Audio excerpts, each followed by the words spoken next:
Hello, and thank you for joining me on this brief overview of a key characteristic shared by high reliability organizations.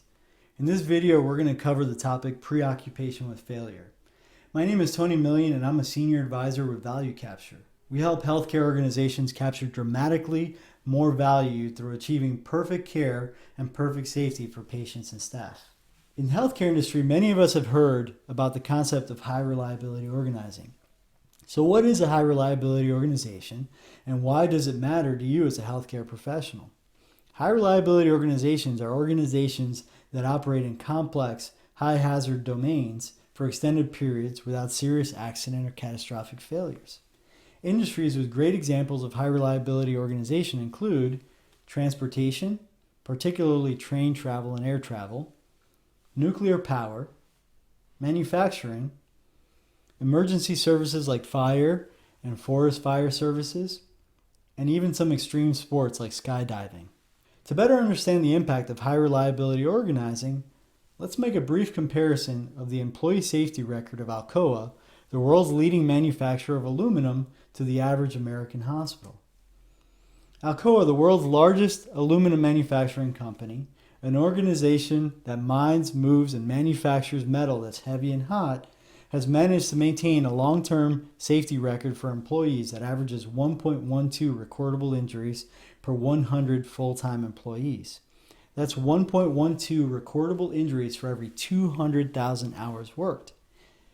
By contrast, the average American hospital averages 6.8 recordable injuries per 100 full-time employees.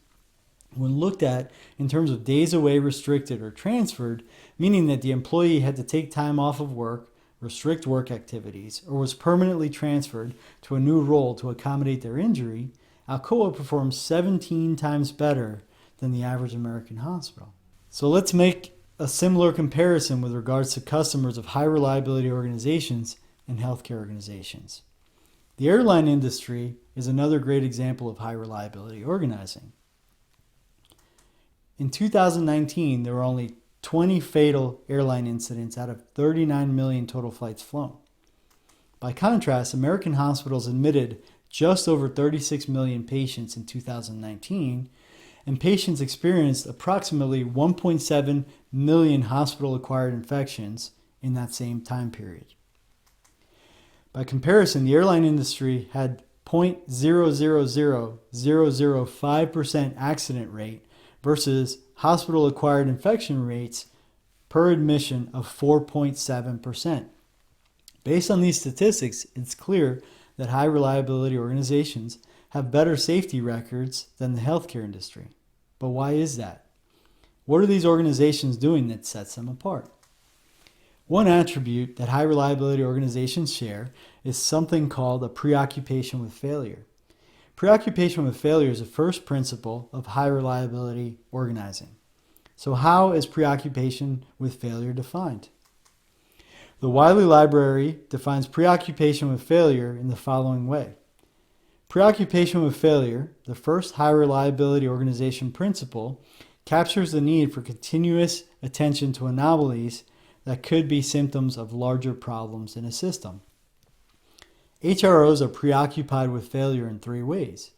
First, they work hard to detect small emerging failures because these may be a clue to additional failures elsewhere in the system. Second, HROs work hard to anticipate and specify significant mistakes that they don't want to make. And third, HROs know that people's knowledge of the situation, the environment, and their own group is incomplete. When people look for failures, they acknowledge the existence of incomplete knowledge.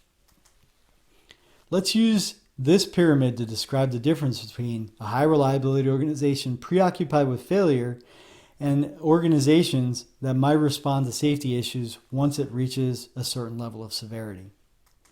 The bottom of the pyramid and the number 10,000 represents the number of unsafe conditions and behaviors that may exist in an organization at any given time.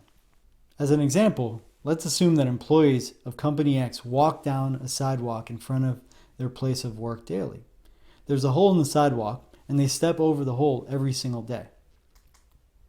As employees look at the hole, they think to themselves, that hole in the sidewalk is probably dangerous. One of these days, I'm going to notify the maintenance department so they can fix that hole. Unfortunately, everyone else that steps over the hole thinks the same thing, but they don't report it. Out of the 10,000 unsafe conditions or behaviors, 1,000 represents the number of near misses that may occur. In the case of the hole in the sidewalk, out of every 10,000 times employees walk over the hole, someone catches their foot about 1,000 times and nearly falls, but they don't. Whenever a near miss occurs, the employees look back at the hole and think to themselves, I really need to let maintenance know about that hole. But the day takes its course, and employees forget to report the hole to the maintenance department. Unfortunately, about 100 times out of every 10,000 unsafe conditions or behaviors encountered, an injury severe enough to result in physical harm occurs. In many cases, these injuries are minor and only require first aid, but they still result in physical harm.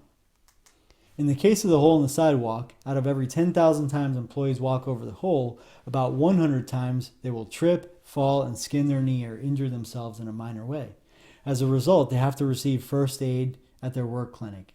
In those instances, an accident report is filed and maintenance is notified. As a result, the maintenance department puts in a work order and schedules a repair in their work queue. About 10 times out of every 10,000 unsafe conditions, harm is severe enough to result in an injury that requires medical attention and time away. These are called DARTs, or days away, restricted, and transferred. In this case, 10 times out of every 10,000 times employees walk over the hole, they fall and sprain their ankle or break their wrist. In those situations, the employee leaves work to seek immediate medical attention, and afterwards, they have to take a few days off of work to recover and may need physical therapy sessions for a period of time to achieve full range of motion. At this point, Workforce Health and Safety files a report with workers' compensation, maintenance is notified, and they prioritize fixing the hole in the sidewalk at the front of the queue due to the severity of the injury. Unfortunately, in the worst of all situations, about 1 out of every 10,000 unsafe conditions results in harm that is severe enough to result in permanent life-altering injuries, or in the most unfortunate of cases, death. In the example of the hole in the sidewalk, employees walk over the hole 10,000 times. But 1 time out of every 10,000 times they fall, hit their head, and injure themselves so severely that they experience permanent loss of motor skills that impair their ability to work. Given the severity of the injury, the company closes work for 2 days and conducts a thorough investigation of the grounds to identify hazards that can result in falls.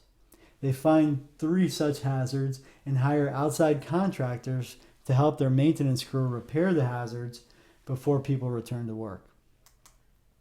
Many organizations will respond to harm with a formal investigation and corrective action once harms reach the 10 level.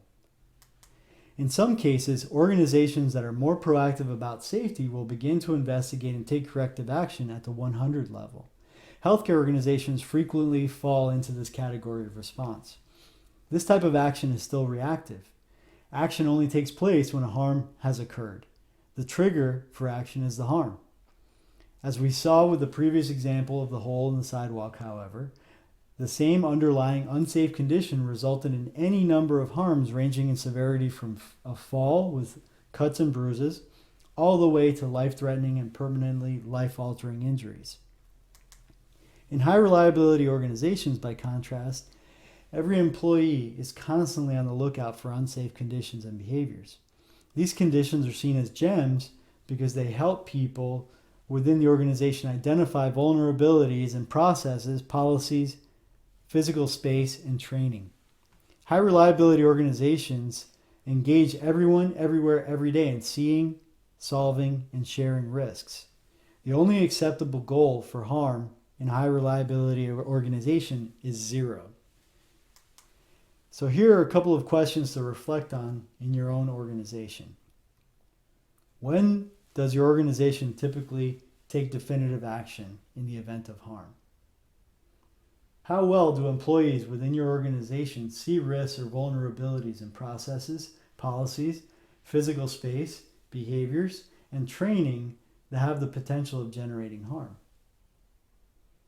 Does your organization set a target for harm that accepts something higher than 0? If so, what message does this potentially send to your employees and customers about accepting the risk of harm in the workplace? Thank you for joining me today. For more information on value capture and safety in healthcare, please visit our website at valuecapturellc.com.